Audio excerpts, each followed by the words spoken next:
Vacations, or more likely slaycations, is what we're talking about right now with Jerry Kolber. He is the host of the new podcast, Slaycations.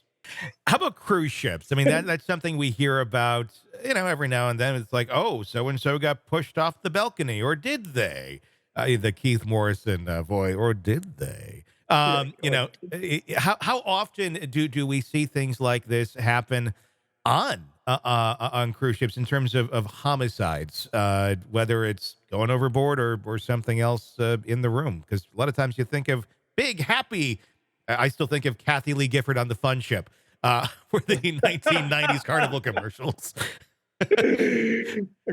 and I get the reference. Yeah. We're both Five people did. Five. Frank got it. Yes, also, Frank got it. Yeah. The answer is a lot. I mean, it happens a lot. Really? And a lot of what happens on cruise ships does not get classified as homicide, right? Because what cruise ships don't want is to be, welcome to your death party at sea. That's just not the brand for. And the cruise ships operate in international waters. And so often it becomes complicated as to who has jurisdiction. And often, things that are homicide are called an accident, or they slipped off the thing, or the deck, or they fell out the window or off the balcony.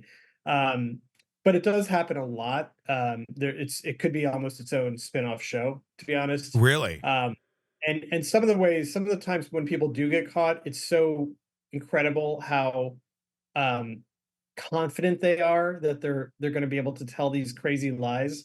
Like one guy, we're doing a case where he's like, oh, my fiancée, she was just jogging and there was a crazy wind that came up at sea and just blew her off the deck. And immediately the guys investigating from the cruise line are like, really, there was a wind? Because we actually, we have all of the wind data for that. There was no wind at all. Yeah. That's not a thing. And do you know how strong the wind would have to be to blow your fiancé off the ship? And also there's bloody handprints over there. So it's like, cruise ships are definitely a place where people try to do this stuff. How? Sure. I'm trying to picture this. I mean, the logistic, like the crime takes place. I guess it depends if like somebody's dead in the room or if they're off the side of the boat. But everybody else is doing their vacation. They're not paying attention to somebody that just got murdered. Nor do you ever think of a cruise with like a huge police presence or anything like that on it. So when these things happen on a cruise ship, I guess it probably depends on exactly what took place, but how often do the other guests of the ship, are they aware that there's anything awry? Not usually. There's typically what they'll do is they'll take the body and they'll put it in the freezer. They do have freezer morgues on all big cruise ships. And then they'll have the authorities come deal with it. Someone might notice something's going on, but we saw one case where the guy killed his wife and goes to the casino and just keeps hanging out. And so like he went on with his vacation, right? One gruesome one, man. And we haven't decided whether we're covering this one on the show, but I will tell you, like, one where the guests definitely noticed was a guy on the cruise ship was I don't know how graphic you like to be on. Oh, The guy was a cruise ship employee and was fixing an elevator, and something malfunctioned, and the guests were like on their way to dinner and just like noticed like shining level sheets of blood coming down the elevator doors. Oh God. And that one everybody was aware of because it was really gruesome. But Yeah. that was more of an accident than a Sure. Sure. I mean, when something like that happens, are there situations ever? I mean, you're on a floating city, basically. Are there situations where a murder happens, they find a body, and they don't know who the culprit is, who the killer is? Essentially, you kind of have a giant game of Clue going on that boat. We've not seen that, honestly. Typically, it's either someone saying, I can't find my spouse, friend, whatever. And then eventually they figure out they're probably overboard. Or it's pretty obvious because the person is murdered, like in the room. It's like there's no forced entry. I mean, it's so we haven't seen any cases. That sounds like a great movie, though. It does, Like, doesn't it? honestly, like a 3,000 person ship on lockdown while we like the French detectives come and like invest. I don't know why they're French. I'm In my gonna head, write they're a wearing treatment for it really fast. like I love it.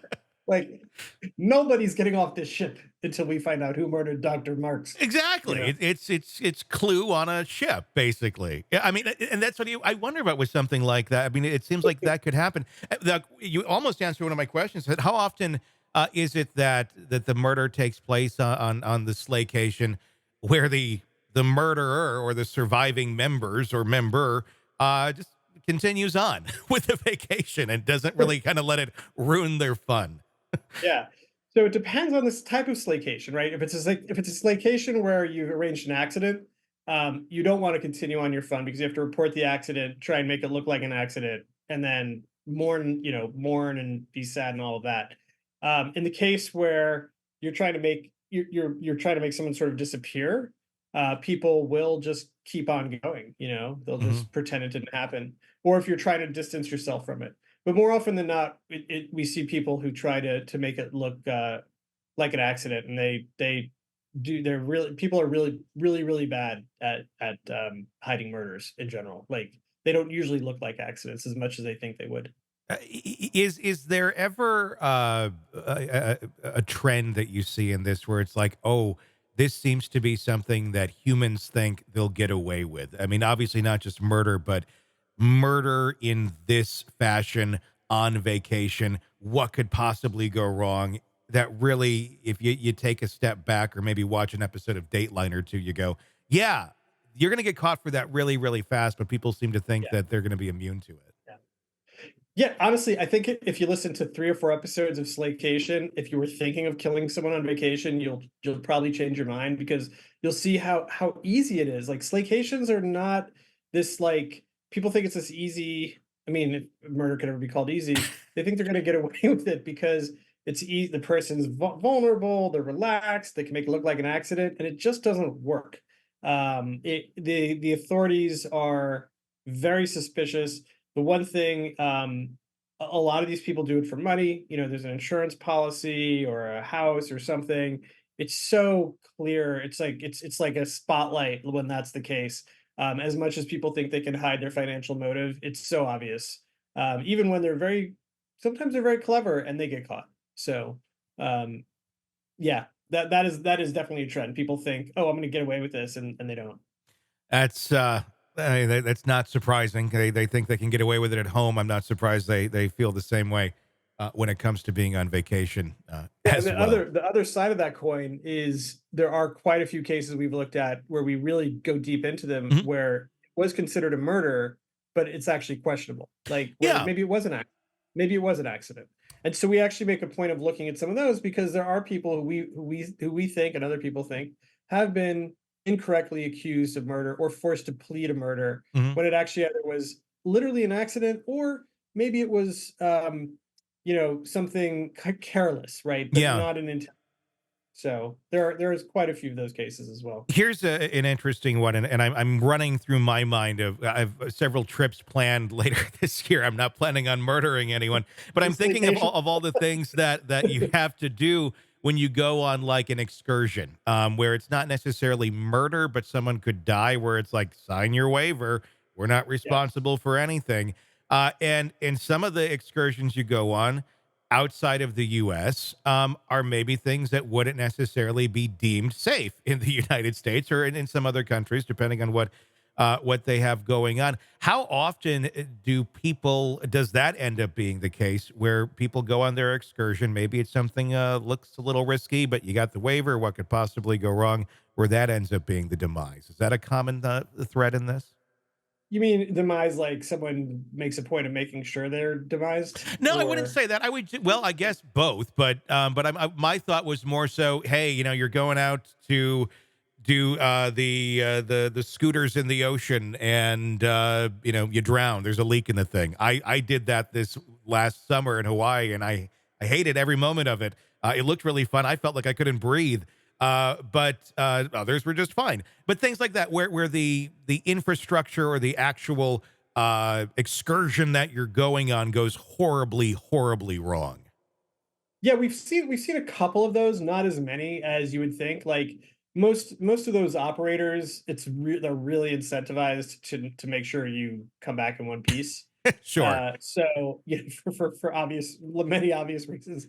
But we have seen a couple of those. But maybe we're not looking that hard for those kind of cases, but Mhm. we just haven't seen that many of those. Yeah. We have seen people who go on those excursions, and try and figure out, how do I make the rope break or the person slip, Mhm.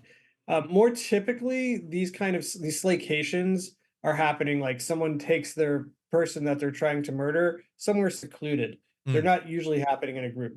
We did one, there's the third episode, Gabe and Tina Watson, is about a couple that went scuba diving in the Great Barrier Reef. And this is with not only they're in a giant group, there's many groups around them. I mean, this is like tourist central. And she ends up dying on the scuba trip, and so there was just tons of witnesses. There was lots more information in real time than there usually was. And this is an interesting case where he was accused of murder both in Australia and in the United States. And it is an open question as to whether it was an accident or murder. But because there were so many people around, uh, it was easy to sort of piece together. Oh, he must have done this, then he did this, and he Yeah. was over there, and he did this. And then you could also say, well, actually, no, these things had nothing to do with her death. Mhm. So that's very unusual. More typically, these are happening like in places where like even park rangers are like, I can't believe anybody could even hike there, let Mhm. alone figure out how to kill someone in that spot. So we don't see a lot of these happening in groups. Camping, national parks, state parks, things like that. I'm assuming a common place for these sort of things to take place or not? Not camping, no, because Wow. camping's a little too chill, I think, for this Lake A, you know? It's Wow. like, it's hiking. It's hiking, climbing, anything with water's a big one, anything with Okay. water. Yeah, water's an easy one.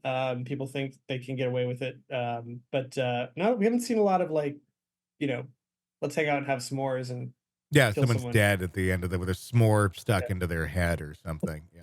But hey, it's Also, 2024. Anything is that possible. goes in our cruise ship movie. Exactly. That's how it ends. They're having s'mores on deck and the ship sinks because it catches fire. The fire, yes. That's just it's a happy ending. You see the bow go So, down, s'mores float up to the top, the end. we're Tony, we should Credits. be writing this together, man. This is Jerry Kolber, thank you for joining us. Slaycation is the podcast. Do go and check it out, and then plan a vacation. not a slaycation, No, a just vacation. a vacation. Hey, it's Tony Brueski. If you like the podcast, be sure to like, subscribe, and press that bell so you don't miss any of our updates on the cases we're following for you right here at the Hidden Killers podcast from True Crime Today. And thanks